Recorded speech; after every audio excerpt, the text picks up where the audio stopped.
नमस्कार। हम लोगों ने पिछले अध्याय में यह जाना कि किन किन ग्रहों को दिग्बली, दिवाबली तथा रात्रि बलि की संज्ञा प्राप्त थी। आज हम लोग अध्याय संख्या 27 में यह जानेंगे कि स्थान, स्वाद, वस्त्र के रंग तथा ऋतुओं के आधार पर ग्रहों का विभाजन। आइए इसे विस्तार पूर्वक समझते हैं।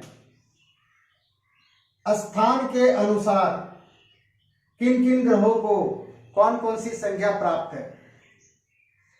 सूर्य को स्थान के अनुसार देवालय की संज्ञा प्राप्त है। चंद्रमा को स्थान के अनुसार जलाशय की संज्ञा प्राप्त है। क्योंकि चंद्रमा को जल के अधिपति की संज्ञा प्राप्त है। जलाशय का अर्थ हुआ कि नदी का पानी, तालाब का पानी, कुएं का पानी, बोरिंग का पानी, जमीन के नीचे जितने भी पानी हैं, यह सारे बातें हम चंद्रमा से समझ सकते हैं। इसलिए चंद्रमा को जलाशय की संज्ञा प्राप्त है। मंगल को स्थान के अनुसार अग्नि स्थान की संज्ञा प्राप्त है। क्योंकि मंगल को अग्नि का कारक ग्रह कहा गया, परंतु अग्नि के अधिपति देवता सूर्य कहे गए हैं। मंगल को अग्नि का स्थान प्राप्त है, अर्थात हम यह कह सकते हैं कि घर में जो चूल्हा जलता है उसमें जो अग्नि है, या कहीं इंडस्ट्री में जो अग्नि है, या इलेक्ट्रिक के द्वारा जो अग्नि प्राप्त होता है जैसे हीटर, ये सारे अग्नि को हम मंगल से समझ सकते हैं। बुध को स्थान के अनुसार कीड़ा स्थल का संज्ञा प्राप्त है। हम लोगों ने राशि के चर्चा के समय ये जाना था कि बुध की 2 राशियां होती थी, मिथुन राशि तथा कन्या राशि। फिर हम लोगों ने यह जाना था राशियों के चिन्ह। मिथुन राशि का चिन्ह एक पुरुष और एक स्त्री का जोड़ा है। पुरुष के हाथ में गदा था और स्त्री का हाथ में वीणा है, और ये नृत्य की मुद्रा में दिखाई पड़ते हैं। अर्थात हम यह कह सकते हैं नृत्य का अर्थ हुआ कि वह क्रीड़ा की अवस्था में है। क्रीड़ा का स्थल अर्थात खेलकूद का स्थान, जहां खेलकूद किया जाता है, जैसे फुटबॉल स्टेडियम, क्रिकेट स्टेडियम, या जहां खेलकूद का प्रशिक्षण दिया जाता है, वैसे स्थान। चूंकि मिथुन राशि में वीणा लेकर नृत्य भी कर रहा है, तो नृत्य करने का स्थान भी जहां पर नृत्य सिखाया जाता है या नृत्य किया जाता है, उसे भी हम बुध से समझ सकते हैं। इसलिए बुध को क्रीड़ा स्थल की संज्ञा प्राप्त है। गुरु को स्थान के अनुसार कोष की संज्ञा प्राप्त है। कोष का अर्थ होता है जहां हम धन को जमा करके रखते हैं, अर्थात तिजोरी, जहां हम अपने धन को जमा करके रखते हैं। बैंक, जहां हम अपना बैंक में धन को जमा करके रखते हैं।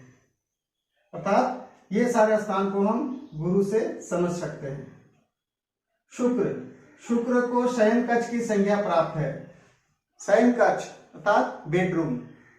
शुक्र को बेडरूम के स्थान के अनुसार संज्ञा प्राप्त है। शनि को स्थान के अनुसार कुत्सित स्थान की संज्ञा प्राप्त है। कुत्सित स्थान अर्थात गंदगी वाले स्थान, वैसे स्थान जहां गंदगी हो, कूड़ा कटकट हो, उबड़ खाबड़ स्थान हो, खंडहर हो, टूटा हुआ मकान, घर, ये सारे स्थान, नाले का किनारा, ये सारे स्थान को हम शनि से समझ सकते हैं। इनका प्रयोग ज्योतिष में कैसे करते हैं? इनका प्रयोग इस प्रकार कर सकते हैं कि यदि किसी जातक का सूर्य बलवान है तो वह दीवारें बनवाने में अपना धन का दान वहां कर सकता है। यदि यदि किसी का चंद्रमा कमजोर है तो वह जल का दान कर सकता है, तालाब खुलवा सकता है, नल की व्यवस्था करवा सकता है। इस प्रकार हम इन सभी का ज्योतिष में प्रयोग कर सकते हैं। इसका प्रयोग वास्तुशास्त्र में भी विशेषकर किया जाता है। आइए अब समझते हैं स्वाद और रस के अनुसार किस कौन कौन सी ग्रहों को कौन कौन सी संख्या प्राप्त है। हमारे वेदों में 6 प्रकार के रस की बात कही गई है। कटु, जिसे हम कड़वा भी कहते हैं, लवण, जिसे नमकीन भी कहते हैं, तिक्त, जिसे तीखा कहते हैं, मीठा, अम्ल, जिसे खट्टा भी कहते हैं, कशेला। ये 6 प्रकार का रस या स्वाद की बात कही गई है। आइए अब इसे विस्तार पूर्वक समझते हैं कि कौन कौन से ग्रह को कौन कौन से रस या स्वाद की संज्ञा प्राप्त है। सूर्य को कटु अर्थात कड़वा रस या कड़वा स्वाद की संज्ञा प्राप्त है।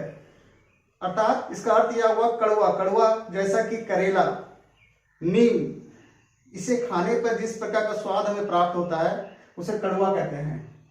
सूर्य को कड़वा की संज्ञा प्राप्त है। चंद्रमा को लवण अर्थात नमकीन की संज्ञा प्राप्त है। मंगल को तिक्त अर्थात तीखा की संज्ञा प्राप्त है। तिक्त का अर्थ हुआ मिर्च खाने पर जिस प्रकार तीखा हमें स्वाद लगता है उसे कहते हैं तिक्त। बुध को मिश्रित की संज्ञा प्राप्त है।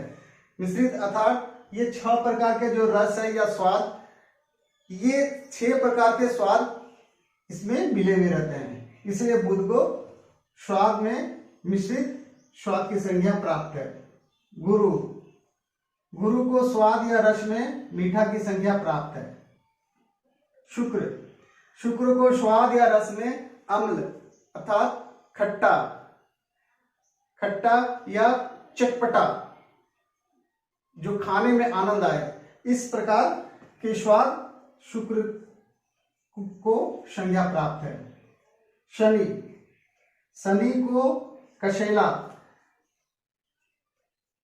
को कशेला की संज्ञा प्राप्त है।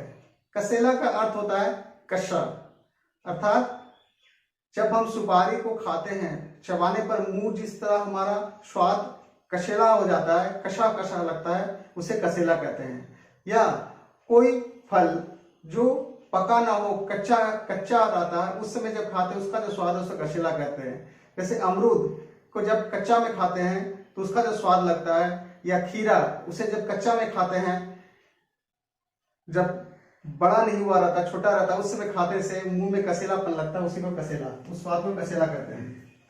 इसे शनि के द्वारा समझा जाता है। इसका प्रयोग कैसे करते हैं ज्योतिष में?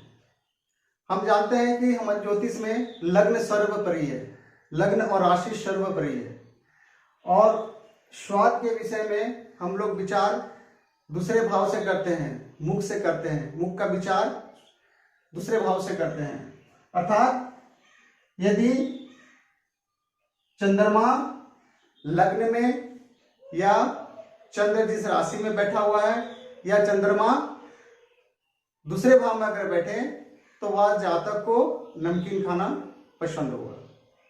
इसी प्रकार हम प्रयोग करके इसे ज्योतिष में समझ सकते हैं। अब आइए जानते हैं वस्त्र के रंग के अनुसार कौन कौन से ग्रहों को कौन कौन से वस्त्रों की रंग की संज्ञा दी गई है। सूर्य को रक्त वस्त्र की संज्ञा प्राप्त है। चंद्रमा को श्वेत वस्त्र की संज्ञा प्राप्त है। मंगल को रक्त वस्त्र की संज्ञा प्राप्त है, अर्थात लाल वस्त्र। सूर्य और मंगल दोनों को ही लाल वस्त्र की संज्ञा प्राप्त है। बुध को हरा रंग के वस्त्र की संज्ञा प्राप्त है। गुरु को पीतांबर वस्त्र अर्थात इसे पीला वस्त्र भी कहते हैं, इसे पीला वस्त्र की संज्ञा प्राप्त है। शुक्र, शुक्र को रेशमी वस्त्र, जो एकदम मुलायम होता हो वैसा वस्त्र, तथा श्वेत वस्त्र, लेकिन श्वेत हो लेकिन सॉफ्ट हो, मुलायम हो, ऐसे वस्त्र को शुक्र की संज्ञा प्राप्त है।